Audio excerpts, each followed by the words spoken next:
తన రాజకీయ ఉనికి కోసం మాజీ ఎమ్మెల్యే జగ్గిరెడ్డి కోనసీమ తిరుమలగా ప్రసిద్ధి చెందిన వాడపల్లి వెంకటేశ్వర స్వామి దేవస్థానం ప్రతిష్టను దెబ్బతీసేలా విమర్శలు చేస్తే చూస్తూ ఊరుకోమని కొత్తపేట ఎమ్మెల్యే బండారు సత్యానందరావు దేవస్థానం చైర్మన్ ముదునూరి వెంకటరాజు హెచ్చరించారు.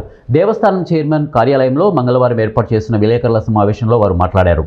దేవస్థానం ఆదాయం తగ్గిందని, కూటమి నాయకులు దోపిడీ చేస్తున్నారని ఇష్టానుసారంగా మాట్లాడుతున్న జగ్గిరెడ్డి గత వైసీపీ హయాంలో జరిగిన అభివృద్ధి, వచ్చిన ఆదాయం, ప్రస్తుతం జరుగుతున్న అభివృద్ధి, వస్తున్న ఆదాయ వివరాలు కళ్ళు తెరిచి చూడాలని హితవు పలికారు.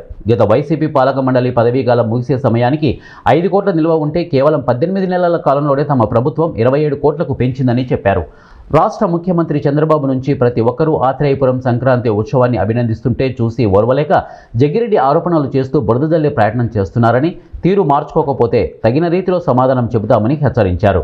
కూడా స్వామివారి యొక్క ఇక్కడ అభివృద్ధిని చేయించుకోవడం చాలా సంతోషంగాను ఆనందంగాను ఉంది. ఆ అభివృద్ధిలో అందరం కలిసిమెలిసి పనిచేస్తూ ఉన్నాం.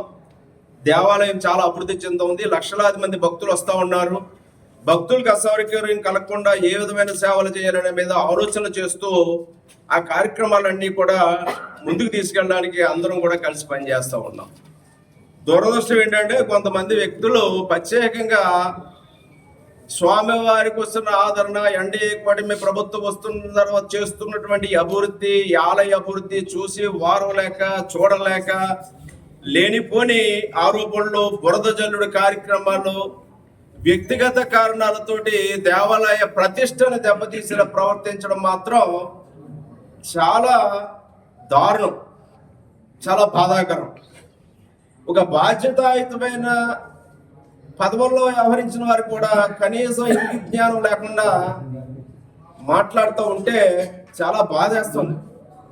ఎందుకంటే అలాగా అంత మేము దిగజారలేం, కానీ నోటికి వచ్చినట్టు పచ్చి అబద్ధాలు చెప్తూ ఉంటే అసలు ఏంటి అనేది కూడా మాలాంటి వారికి కూడా, ఎందుకంటే నేను 8 సార్లు పోటీ చేసిన, 4సారి ఎమ్మెల్యే. మరి ఒక మాజీ శాసనసభ్యుడిగా ఉన్న వ్యక్తి 3 సార్లు ఎమ్మెల్యేగా పనిచేసిన వ్యక్తి మాట్లాడే విధానం చూస్తూ ఉంటే, ఒక ఆలయ ప్రతిష్ట కూడా దృష్టిలో పెట్టుకోకుండా ప్రవర్తిస్తూ ఉంటే